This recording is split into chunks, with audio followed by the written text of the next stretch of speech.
हम लोगों ने सुबह देखा कि हम अपनी सुविधा के लिए आर्थिक विचारों के इतिहास को एक सीक्वेंस में बांट लेते हैं और आपने देखा कि सबसे पहले हम वणिकवाद का अध्ययन करते हैं। जब हम आर्थिक विचारों के इतिहास की बात करते हैं तो हिस्ट्री ऑफ इकोनॉमिक डॉक्ट्रिन में हम उन अर्थशास्त्रियों की आर्थिक विचारों का अध्ययन करते हैं जो 16वीं शताब्दी के बाद के हैं। अर्थात हमने आपको पहले ही बताया है कि हम 3 चीज़ों का अध्ययन करते हैं: आर्थिक इतिहास, आर्थिक विचारों का इतिहास और अर्थशास्त्र का इतिहास। तो आर्थिक विचार की बात जहाँ तक है वो तो जब से हम आप हैं तब से है, लेकिन आर्थिक विचारों का इतिहास जो है, जब से एक थॉट डेवलप किया, उसे हम 16वीं शताब्दी के बाद से पढ़ते हैं। और अर्थशास्त्र का इतिहास हम जब सिद्धांत आ गया उसके बाद पढ़ते हैं। तो इसका मतलब ये हम नहीं कह सकते कि 16वीं शताब्दी के पहले आर्थिक विचारक थे ही नहीं। विचारक थे, लेकिन कोई समूह, कोई ग्रुप, कोई संप्रदाय, कोई स्कूल जैसी बात नहीं थी। वो फैले हुए थे, स्कैटर्ड थे, इंडिविजुअल लेवल पर अपनी बात कहते थे और वो आर्थिक मुद्दों को भी एड्रेस करते थे। तो ऐसे लोग, परंतु वे किसी भी विशेष संप्रदाय या स्कूल से संबंधित नहीं थे। यही जो मैं आपसे बता रहा हूँ होते। उन विचारकों में व्यापारी भी थे, राजनीतिज्ञ भी थे, विद्वान भी थे, समाज सुधारक भी थे। सन 1776 में हमने आपको बताया है कि एडम स्मिथ की पुस्तक an inquiry into the nature and causes of wealth of the nations का प्रकाशन हुआ। इस पुस्तक में स्मिथ ने मर्केंटलिस्ट स्कूल के अर्थशास्त्रियों की कटु आलोचना की।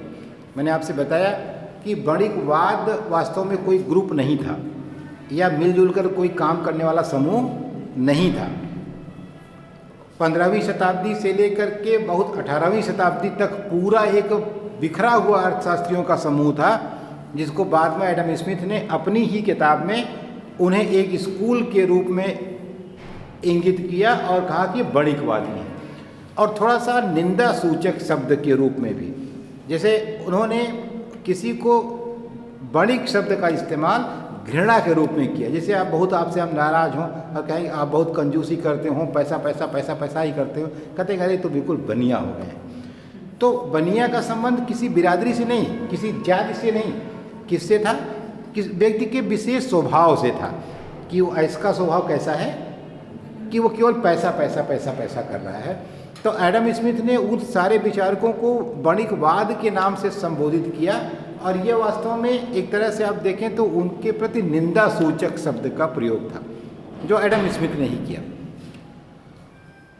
ये स्मिथ के पहले आर्थिक वाद विवाद हुआ करते थे, परंतु स्मिथ के बाद इकोनॉमिक्स पर वाद विवाद होने लगा। मैंने आपसे कहा था ना, पहले आर्थिक विचार थे, ऐसा नहीं था कि नहीं था। तो आर्थिक मुद्दों पर विचार विमर्श होता था, लेकिन अर्थशास्त्र के मुद्दों पर विचार विमर्श कब शुरू हुआ? एडम स्मिथ के बाद से। आर्थिक विचार का विकास कुछ संप्रदाय के माध्यम से हुआ। अभी हम लोगों ने पहले देखा ना, पहले घंटे में पहले हमने देखा कि वणिकवाद आया, फिर प्रकृतिवाद आया, फिर प्रतिष्ठित स्कूल आया, फिर समाजवादी आए, फिर नव प्रतिष्ठित आए, फिर बीच में ऑस्ट्रियन स्कूल आया, सीमांतवादी आए।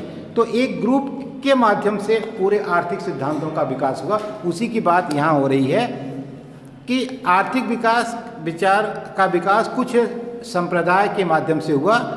संप्रदाय का अभिप्राय क्या होता है? संप्रदाय का अभिप्राय यह है कि जैसे एक व्यक्ति कोई विचार व्यक्त करता है और बाकी लोग उसका या तो समर्थन करते हैं या उसका पालन करते हैं या उसके सदस्य बन जाते हैं। जैसे आप कहते हैं ना कि हम तो इस किसी विशेष गुरु जी को मानते हैं, तो गुरु जी को मानते हैं, इसका मतलब क्या है कि उनकी विचारधारा से हम सहमत हैं और हम उसका पालन करते हैं। तो इस तरह से तमाम संप्रदाय बने और आर्थिक विचारों का विकास कुछ संप्रदाय के माध्यम से हुआ। संप्रदाय का अभिप्राय यह है कि एक व्यक्ति कोई विचार व्यक्त करता है जो उसके शिष्यों द्वारा स्वीकार किया जाता है तथा उनके द्वारा उसमें सुधार भी किया जा सकता है। जैसे बुद्ध के तमाम फॉलोअर हुए, तो बाद में शुरू में बुद्ध भगवान थे, तब तो तमाम हीनयान, महायान, वज्रयान ऐसी कोई बात नहीं थी ना। तो ये सब चीज़ें उनके जब शिष्य आएंगे तो वो सब बाद में अपना समय के साथ साथ जो बुद्ध को मानते हैं उसमें सुधार भी करते हैं या उसमें विकास भी करते हैं। जिसका इस तरह का संप्रदाय जो सबसे पहले अस्तित्व में आया उसे हम फिजियोक्रेट्स कहते हैं, प्रकृतिवाद कहते हैं। कारण यह है कि वणिकवाद के बाद फिजियोक्रेट्स एक प्रकृतिवाद आया, लेकिन वणिकवाद कोई स्कूल नहीं था। वणिकवाद वास्तव में ये तो बहुत बाद में एडम स्मिथ ने नाम दिया वणिकवादियों के समूह को, तो लेकिन सबसे पहले जो संप्रदाय अस्तित्व में है उसे हम क्या कहते हैं? प्रकृतिवाद कहते हैं या फिजियोक्रेट्स कहते हैं। और जिसका उद्भव फ्रांस में हुआ, लेकिन इस संप्रदाय ने स्मिथ तथा इंग्लैंड को भी प्रभावित किया। स्मिथ के साथ ही एक नया संप्रदाय सामने आया जिसे हम क्लासिकल पॉलिटिकल इकोनॉमी के नाम से जानते हैं, जिसमें स्मिथ, रिकार्डो, जेबी से का नाम मुख्य है। पीछे हम लोगों ने देखा ना कि प्रतिष्ठित स्कूल आया, उसमें एडम स्मिथ, जेबी से, मिल, इन अर्थशास्त्रियों का इसमें समूह है। या सच पूछो तो वो सारे ही हैं, ये पूरा का पूरा मिला करके। तो यह संप्रदाय जब अपने शिखर पर था तब जे.एस. मिल का आगमन हुआ। इस संप्रदाय का वो बाद में बड़ा विरोध हुआ और विरोध करने वाले कई संप्रदाय पुनः सामने आए। हम लोगों ने पीछे देखा कि प्रतिष्ठित स्कूल के विरोध में मार्क्सवादी आए, ऐतिहासिक स्कूल आया और सीमांतवादी आए। ये तीनों किसके विरोध में आए? प्रतिष्ठित स्कूल के विरोध में। तो वही बात यहाँ है कि क्लासिकल स्कूल के खिलाफ कई स्कूल सामने आए जिन्होंने उसकी बुराइयों पर फोकस किया, और मुख्य रूप से मार्क्स का नाम सबसे महत्वपूर्ण है जो समाजवादी विचारक था। और इसके अलावा ऑस्ट्रियन स्कूल के अर्थशास्त्री भी आए, उसका विरोध किया क्योंकि मूल्य के श्रम सिद्धांत की बात होती थी। इन्होंने सीमांत उपयोगिता की बात कही, विरोध किया। हिस्टोरिकल स्कूल आया, उसने भी उसका विरोध किया और अपने हिसाब से व्याख्या करने का प्रयास किया। वह स्वतंत्र व्यापार का समर्थन कर रहे थे, इसने संरक्षण की बात कही, प्रोटेक्शन की बात कही। तो अंतर हुआ दोनों में इस तरह से। तो इसके बाद दो मार्क्स आए, उन्होंने मार्क्सिस्ट विचारधारा आई। फिर हिस्टोरिकल स्कूल आया, इन्होंने संरक्षण की बात कही। इसके अलावा इसी बीच में कीन्स भी आया जिसने general theory of employment, interest and money का प्रकाशन उसने बहुत बाद में किया, जो यद्यपि पूंजीवाद का समर्थक था। लेकिन यहाँ थोड़ा सा इसलिए जानना जरूरी है क्योंकि पूंजीवाद का समर्थक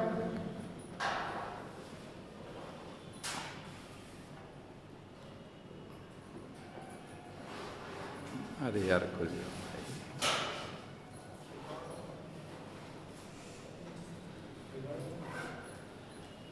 अब देखो, कीन्स ने भी अपनी पूरी व्याख्या में, यद्यपि वो पूंजीवाद का समर्थक है, लेकिन उसने कहा कि पूंजीवाद में दो दोष हैं। एक तो पूंजीवाद आय और वितरण की असमानता को बढ़ाता है, इनइक्वालिटी को डेवलप करता है, और दूसरा ये अनएम्प्लॉयमेंट को बढ़ाता है, बेरोजगारी को बढ़ाता है। तो पूंजीवाद में बेरोजगारी भी पाई जाती है और असमानता भी। एक तरफ बहुत ज़्यादा पैसे वाला आदमी मिल जाएगा और एक तरफ बहुत ज़्यादा गरीब भी मिल जाएगा।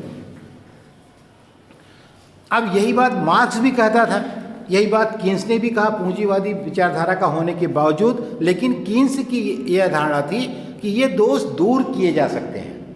जैसे अगर व्यवस्थित प्लानिंग हो जाए, कायदे से नियम कानून बन जाए, तो ये दोष क्या हो सकते हैं? दूर हो सकते हैं। लेकिन मार्क्स का ये कहना था कि ये कभी दूर नहीं हो सकते और इससे क्राइसिस उत्पन्न होगी।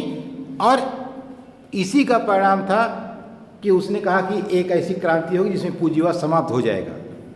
उसने भविष्यवाणी की, हालांकि मार्क्स कभी भी व्यवहार में दिखा नहीं, ऐसा कभी नहीं हुआ पूंजीवाद समाप्त हो गया हो और सर्वहारा वर्ग का शासन हो गया हो।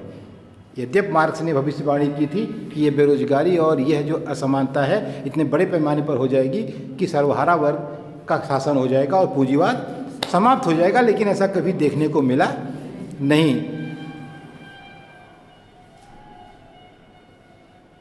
दूसरा संप्रदाय जिसका विकास ऑस्ट्रिया में हम लोगों ने देखा कि सीमांतवादी विचारधारा कहाँ पैदा हुई, ऑस्ट्रिया में पैदा हुई।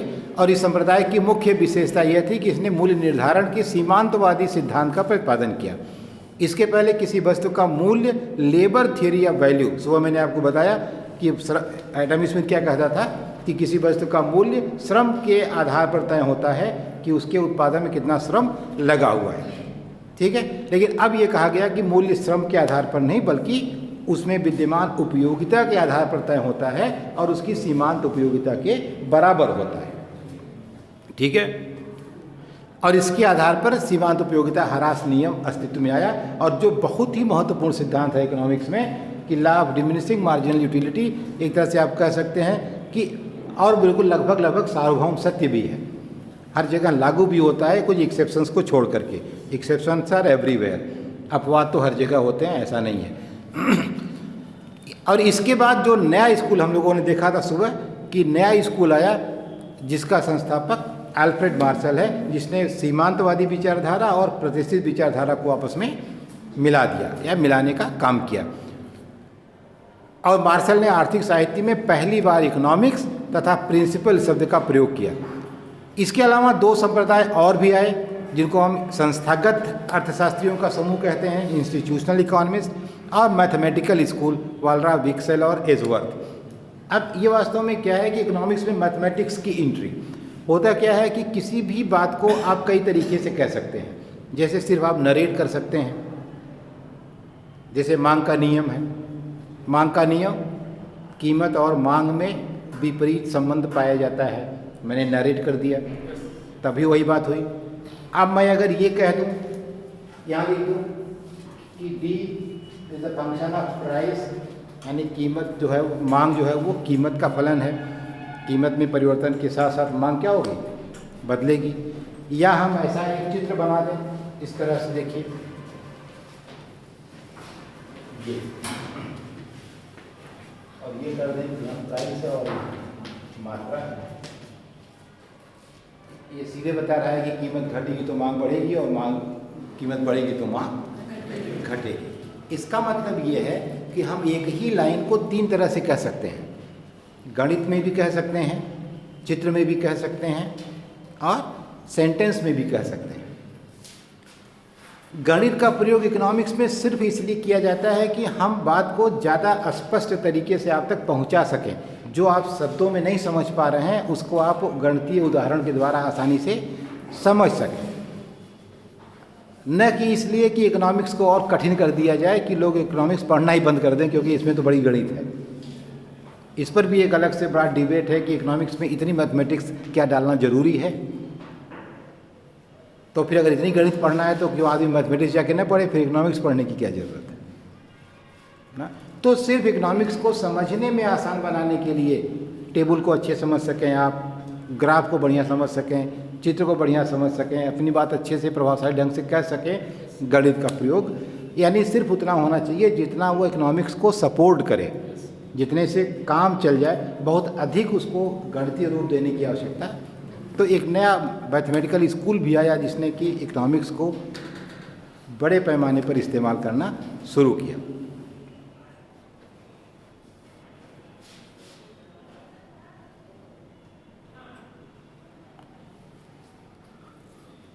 देखो, जो बणिकवादियों की जो विचारक हैं बणिकवाद के, उनको बणिकवादी कहा गया।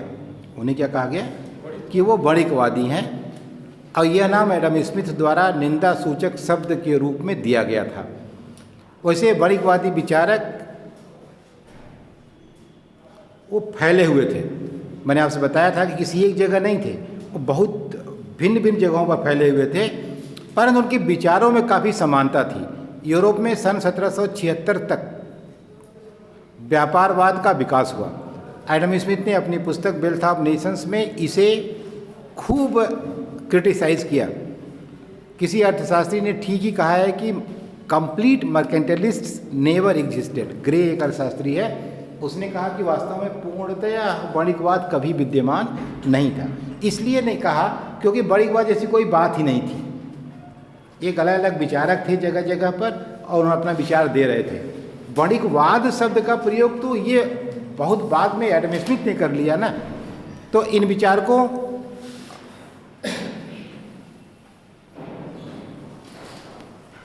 विचारकों ने अपने विचारों को या अपनी बात को प्रसारित करने के लिए कभी कोई किताब नहीं लिखी। इन लोगों ने अपनी बात को अखबारों में, पंफलेट में, दीवारों पर, जैसे जो लोकल उस समय माध्यम रहा होगा प्रचार प्रसार का, उसका इस्तेमाल किया। ठीक है, इन्होंने किताबों की रचना नहीं की। इन विचारकों में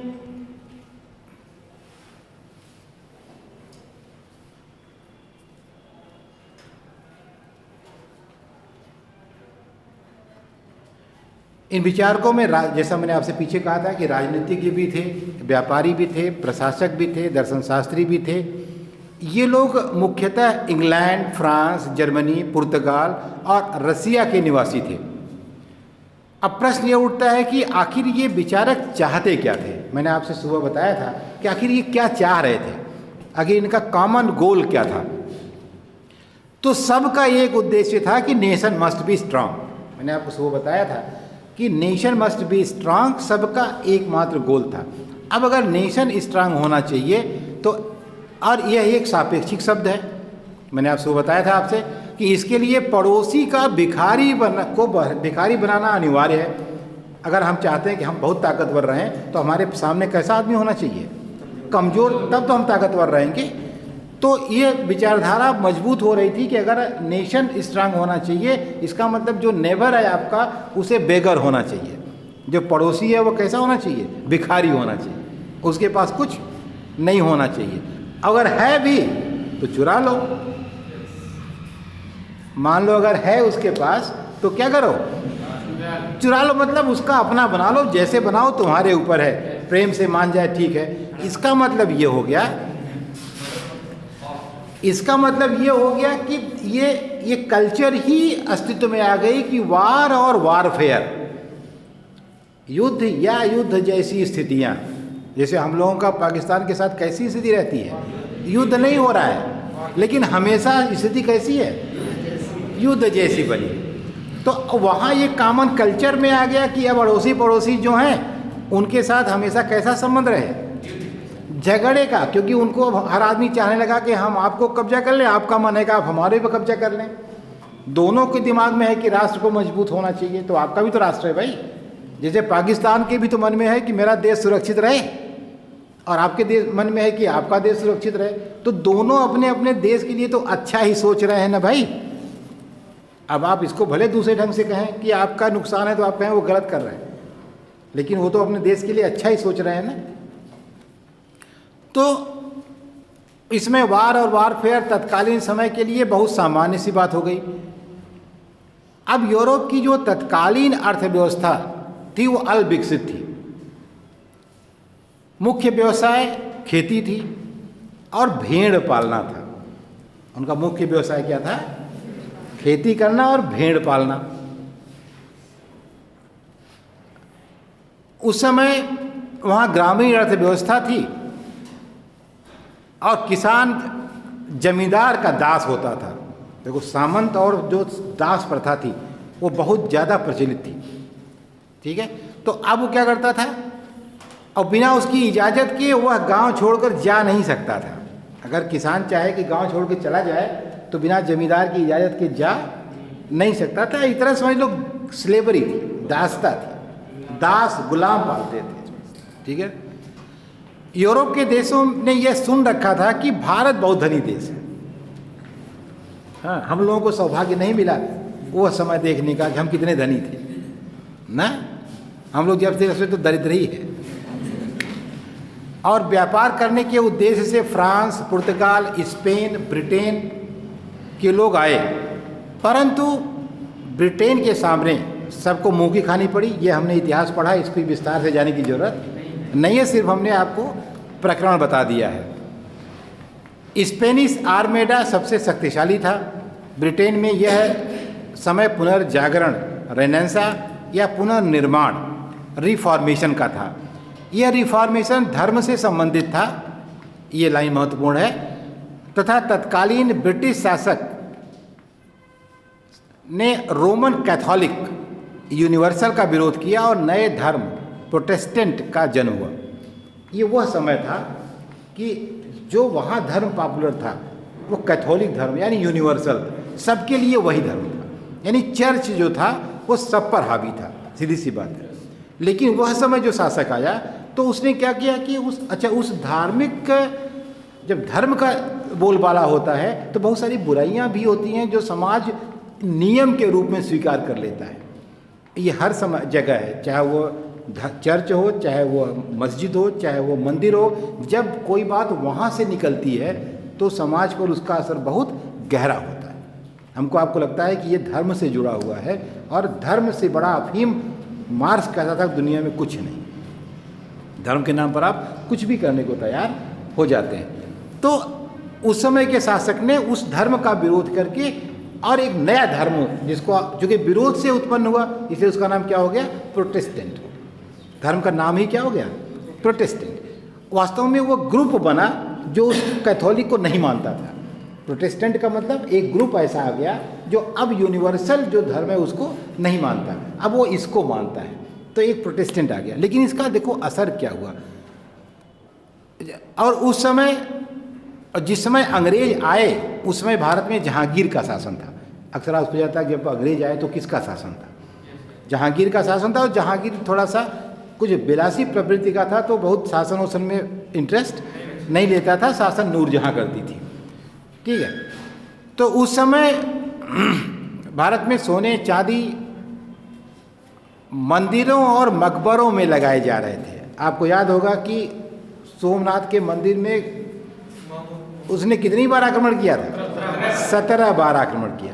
और मजे की बात, ऊंट से सोना चांदी लाद के ले जा रहा था, तो जितना रास्ते में गिर गया वो पा करके बहुत लोग माला माल हो गए। आश्चर्य ये नहीं कि वो ले गया, तुम जरा गहराई से सोचो। आश्चर्य यह है कि इतना सोना चांदी और मंदिर में रखने क्या उचित है भाई? हाँ? अरे आदमी अपना कीमती सामान खजाना घर में सबसे ऐसे तहखाने में रखता है जहाँ घर के ही सबके लोगों को पता न रहे, कि नहीं होता है।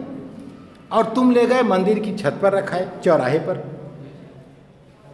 तो हमको लगता है कि वो न लूटता तब गड़बड़ करता कि नहीं भाई। अगर तुम इतना बेवकूफ़ हो कि तो अपना सारा सोना चांदी गहना सब ले जाकर छत पर रख रहा है। अरे भगवान है मंदिर में, उनकी पूजा करो, श्रद्धा रखो, उसमें इतना सोना चांदी ले जाके रखने का क्या औचित्य है? अभी भी मंदिरों में तिरुपति बालाजी चले जाओ, कितना लोग वहाँ गहना चढ़ाते हैं, इतना गहना चढ़ाते हैं, ठीक है। अब वो चढ़ाना अच्छी बात है। भारत में ईमानदारी से अगर तुम एक इकोनॉमिक्स के विद्यार्थी के रूप में देखो तो ये सारे मंदिर इन सबों को श्रद्धा के साथ साथ थोड़ा जीवन शैली के लिए भी इस्तेमाल करना चाहिए। केवल श्रद्धा का इनको स्रोत बना करके हम एक तरह से इनका विकास में योगदान शून्य कर देते हैं ना। इनका हम विकास क्या कर देते हैं? वो सारे पैसे का बहुत प्रॉपर चैनलाइजेशन होना चाहिए और उसको विकास में लगाने का प्रयास करना चाहिए कायदे से। हम लोग ऐसा नहीं किए कभी भी। बड़ी दिक्कत है, ठीक है। ये हम लोग कभी ऐसा नहीं किए। तो हमारा सारा सोना चांदी कहाँ लगा? हम पहले बहुत बढ़िया मकबरा बना रहे हैं, उसको सोने से, चांदी से, हीरे से मढ़वा रहे हैं। सारा पैसा हमारा अनप्रोडक्टिव तरीके से इस्तेमाल हुआ। तो ये सब, और उसी समय वो सब क्या कर रहे थे? सोने चांदी का इस्तेमाल आधारभूत उद्योग बनाने में, सड़क बनाने में, पुल बनाने में और एक तरह से विकास में कर रहे थे। तो हम लोगों ने जो कार्य आज तक नहीं किया, ये उन्होंने, इसीलिए उनके यहाँ औद्योगिक क्रांति कब हो गई?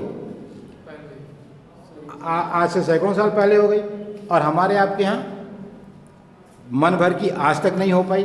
तो जब पैसे का सही इस्तेमाल नहीं होगा तो निश्चित रूप से कि आप देखेंगे उसका दुरुपयोग होगा। तो अब आप देखें कि इसमें क्या हुआ, इस रिलीजन में जो परिवर्तन हुआ, रिलीजन का मतलब जो रिलीजन में जो परिवर्तन हुआ उस रिलीजन में परिवर्तन का असर निश्चित रूप से पूंजीवाद पर पड़ा, कैपिटलिज्म पर पड़ा। तो उस वो असर कैसे पड़ा, इसको देखो तुम।